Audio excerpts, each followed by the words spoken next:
붙여 돌아. 돌아 붙여 뭔가 올라 붙여. 야 이거 열심히 하자고 이제.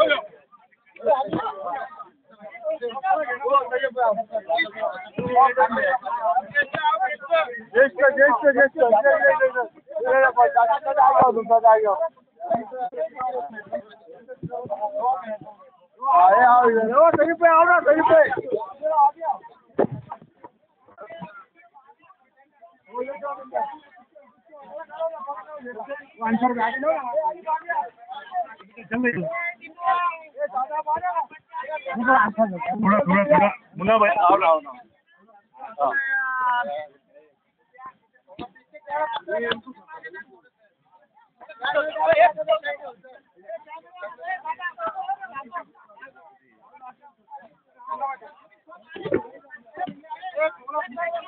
और बिचो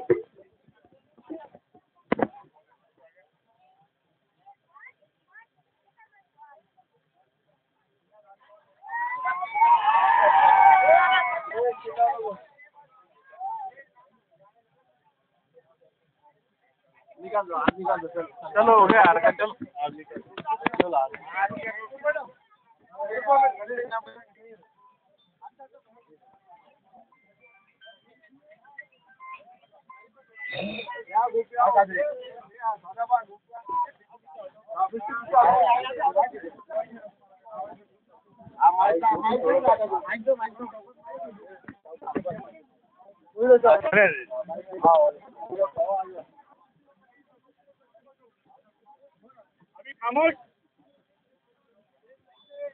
संगमनेर शहरामध्ये फार मोठ्या संख्येने आमचे युवक जे आहेत ते खेळाडू तयार होत असतात, वेगवेगळ्या पद्धतीचे खेळ खेळत असतात आणि या खेळाडूंना प्रोत्साहन देण्यासाठी अनेक वर्षांपासून शहरामध्ये वेगवेगळ्या ठिकाणी अनेक क्रीडांगणं तयार झाली, परंतु काळाच्या ओघामध्ये त्या क्रीडांगणांची अवस्था ही थोडीशी खराब होत गेली, कारण वर्षानुवर्ष त्या ठिकाणी काम चाललेलं होतं, परंतु जसे जसं नवनवीन गोष्टी येत आहेत त्या गोष्टींमध्ये आपण मागं पडत राहिलो.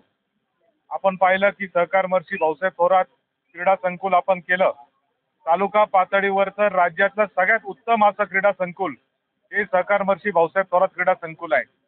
त्याच धर्तीवर शहरामध्ये वेगवेगळी क्रीडांगणं तयार झाले पाहिजे याचा प्रयत्न कायमच नामदार बाळासाहेब थोरातांनी कायम केला. आणि आपण पाहिलं असेल की इथे यंग नॅशनलचं ग्राउंड जोरवे नाक्यावर इथं जे स्टेज आहे, इथं जी खोली आहे ती सुद्धा बाळासाहेब थोरातांनी त्यांच्या आमदार निधीमधून तेव्हा दिली होती. त्याला अनेक वर्ष झाले, आता 15 वर्ष त्याला झाले, तेव्हा ती खोलीला आपण पैसे त्या ठिकाणी दिले होते, स्टेजला आपण पैसे दिले होते. त्याच्यानंतर रणजी स्पोर्ट्स क्लब आपण पाहिलं असेल का त्या ठिकाणी देखील अत्यंत चांगल्या पद्धतीने खेळाडू काम करतात. तर असे जे शहरामध्ये जे सगळे क्रीडांगण आहेत याचा विकास झाला पाहिजे, यासाठी मी सातत्याने प्रयत्न करून या क्रीडांगणांसाठी भरघोस असा निधी शासनाकडून मंजूर करून आणला. सहकार महर्षी भाऊसाहेब थोरात क्रीडा संकुल जे आहे ज्याच्यासाठी सहकार महर्षी स्वातंत्र्य सेनानी भाऊसाहेब थोरातांनी पुढाकार घेतला, तिथं जागा नव्हती, नगरपालिकेची जागा नाहीये, ती जागा गोखले एज्युकेशन सोसायटीची जागा होती. भाऊसाहेब थोरातांनी त्याच्यामध्ये पुढाकार घेऊन तिथे जागा कमी पडत होती, तर शेतकी संघ जो आहे आपला संगमनेर तालुका शेतकी संघ त्याची 1 एकर जागा विना मोबदला विना आठ स्टेडियमला दिली आणि त्याच्यातून ते स्टेडियम उभं राहिलेलं आहे आणि म्हणून आपण त्याला सहकार महर्षी भाऊसाहेब थोरात क्रीडा संकुल नाव दिलेलं आहे. मग त्या धर्तीवर आता ते क्रीडा संकुल देखील 15 वर्षापूर्वी आपण तयार केलं. तिथे पण अजून नवनवीन गोष्टी करणं गरजेचं आहे. त्या गोष्टी करण्यासाठी 3 कोटी रुपयाचा निधी क्रीडा खात्याच्या मार्फत आपण मंजूर करून आणला. बॅडमिंटन स्टेडियम, बॅडमिंटन हॉल जो आपला आहे तो जुना झालेला आहे, तो नवीन बॅडमिंटन हॉल करण्यासाठी त्याची जी भिंत सिद्धार्थ शाळेच्या बाजूची आहे ती वाकलेली आहे, ती भिंत नवीन परत करण्यासाठी अजून महाराष्ट्र क्रिकेट असोसिएशन आणि BCCIच्या अधिकाऱ्यांनी मध्यंतरी आपल्या क्रीडा संकुलला भेट दिली आणि त्यांनी सांगितलं की अजून या 4 गोष्टी जर तुम्ही केल्या तर आम्ही अजून तुमच्या खेळाडूंना त्या ठिकाणी पाठवू शकतो आणि त्यांना देखील त्या ठिकाणी चांगल्या पद्धतीने पुढे जायला संधी क्रिकेटमध्ये राहू शकते. तर ती जी डागडोजी करायची आहे त्याला जो निधी लागणार आहे या सगळ्याला मिळून आपण 3 कोटी रुपयाचा निधी क्रीडा विभागाकडून मंजूर करून घेतला. राहिला प्रश्न यंग नॅशनलचा, तर यंग नॅशनल ग्राउंड जे आहे ते मी 1.5-2 वर्षापूर्वी इथले नगरसेवक वसीमबाई यांच्या वाढदिवसाच्या निमित्ताने इथं क्रिकेटच्या स्पर्धा झाल्या होत्या. त्या स्पर्धेला मी आलो होतो आणि त्यावेळेस मी पाहिलं की या क्रीडांगणाची आता थोडीशी दुरावस्था झालेली आहे. त्यावेळेस मी जाहीर केलं होतं 2 वर्षापूर्वी की इथे मी मुलांसाठी लाईटची व्यवस्था करेल आणि साईडला बसण्याची, जसं स्टेडियमला छोट्या पायऱ्या असतात त्या पद्धतीने व्यवस्था करेल आणि ते काम करण्यासाठी 1 कोटी रुपयाचा निधी हा आपण या ठिकाणी यंग नॅशनलच्या ग्राउंडला देखील दिलेला आहे. हा जो यंग नॅशनलच्या ग्राउंडला पण जो आपण 1 कोटीचा निधी दिलाय, याच्यामुळे आता या ग्राउंडला कंपाऊंड तयार होणार आहे. म्हणजे कोणी अतिक्रमण करू शकणार नाही, त्या जागेमध्ये खेळाडू सोडून दुसरं कोणी जाणार नाही. त्यासाठी तिथे आपण कंपाऊंड वॉल आणि कंपाऊंडच्या आतमध्ये पायऱ्या, जेणेकरून आपण तिथं व्हॉलीबॉल असेल, बास्केटबॉल असेल किंवा क्रिकेट असेल, कुठल्या पद्धतीचे सामने जर घेतले तर तिथे लहान मुलं असतील किंवा जे प्रेक्षक असतील त्यांना बसायची व्यवस्था त्या ठिकाणी तयार होईल. म्हणजे आतमध्ये सामने चालतील, बाजूनी लाईट लागलेल्या असतील आणि त्याचबरोबर त्या ठिकाणी लोकांना, प्रेक्षकांना बसायची देखील सोय होईल, जेणेकरून या भागातल्या, आता मी बऱ्याच वेळा पाहतो की संध्याकाळी इथं मुलं व्हॉलीबॉल खेळत असतात, बास्केटबॉल खेळत असतात किंवा क्रिकेट खेळत असतात. या मुलांना एक अद्ययावत व्यवस्था या ठिकाणी करण्याचा प्रयत्न आपण या निमित्ताने केलेला आहे.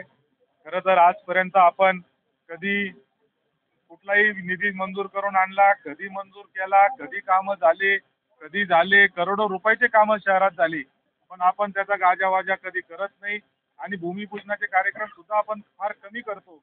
जेव्हा गरज पडेल तेव्हाच आपण भूमिपूजनाचं काम करतो किंवा शक्यतो आपण लोकार्पणाचे कार्यक्रम हे जास्त करत असतो. मात्र आता काही काळामध्ये असं फॅड सुरू झालेलं आहे की करायचं एकानी आणि दुसऱ्यांनी त्याच्यावर नाव करायचं, हा जो प्रकार चालू झालेला आहे, त्या प्रकारामुळं नाईलाज असतो. आता प्रत्येक छोट्या मोठ्या कामाचा आम्हाला सांगावं लागणार आहे येऊन. आता शहरामध्ये ई टॉयलेट 21 फेब्रुवारी 2024ला 21 फेब्रुवारी 2024 म्हणजे आजपासून जवळजवळ 1 वर्ष आधी मी मंजूर करून 10 ठिकाणी अद्ययावत ई टॉयलेट आणले. असे अद्ययावत आहेत की तुम्हाला मुंबई, पुण्यामध्ये सुद्धा ई टॉयलेट असे दिसणार नाही. इतके चांगले टॉयलेट शहरामध्ये 1 कोटी रुपयामध्ये 10 ठिकाणी आपण मंजूर करून आणले. आता मंजूर करून आणल्यावर काही लोक म्हणायला लागले का ते मीच केले. आता मीच केले 21 फेब्रुवारी 2024ला कोण होतं हे सगळ्या जगाला माहिती आहे. त्याच्यामुळं त्याच्यामध्ये माझं काय हरकत नाही. माझं सगळ्या आमच्या विरोधी कार्यकर्त्यांना, विरोधी पक्षातल्या नेत्यांना मला एवढंच सांगणं आहे की तुम्ही निधी मंजूर करून आणा, तुम्ही विकासाचे कामं करा, आम्ही तुमचं कौतुकच करू, आम्ही तुमचं अभिनंदन करू, आम्ही तुमच्यासाठी तिथं 100% तुमच्या अभिनंदनाचा ठराव करू. मात्र जे काम आम्ही केलंय त्याला आम्हाला श्रेय घेऊ द्या. जे काम तुम्ही करणार आहे त्याचं श्रेय बिनधास्तपणे तुम्ही घ्या. आम्ही तुम्हाला 1% आडवं येणार नाही. आम्ही दुसऱ्याच्या कामावर स्वतःचा झेंडा लावणारे आम्ही कार्यकर्ते नाही. आमच्या कामाचा झेंडा आम्हाला लावू द्या, तुमच्या कामाचा झेंडा तुम्ही लावा. आपली कुठली हरकत नाही.